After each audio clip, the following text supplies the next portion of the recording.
તો વડોદરાના સાવલીની આ ઘટના સામે આવી છે। પોલીસ પર જીવલેણ હુમલો કરવામાં આવ્યો છે। સમાચાર પ્રાપ્ત થયા છે સાવલીમાં વ્યવસ્થા જાળવતી પોલીસને જ રક્ષણની જરૂર છે।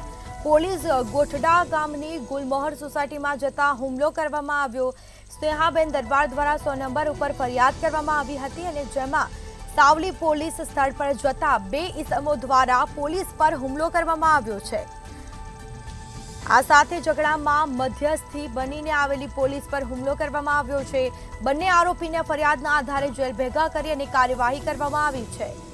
તો સાવલીમાં વ્યવસ્થા જાળવતી પોલીસ જ સુરક્ષિત નથી, પોલીસને જ રક્ષણની જરૂર છે।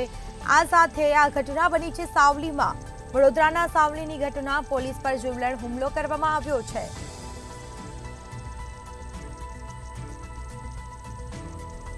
તો આ સાથે પોલીસને માર મારવામાં આવ્યો હતો। બંને આરોપીને ફરિયાદના આધારે જેલ ભેગા કરવામાં આવ્યા છે અને કાર્યવાહી પણ હાથ ધરાશે। તો સાવલી પોલીસ સ્થળ પર જતા 2 ઇસમો દ્વારા હુમલો કરવામાં આવ્યો હતો। સ્નેહાબેન દરબાર દ્વારા 100 નંબર ઉપર ફરિયાદ પણ કરવામાં આવી। આ સાથે પોલીસ ગોઠડા ગામની ગુલમોહર સોસાયટીમાં જતા પોલીસ પર હુમલો કરવામાં આવ્યો।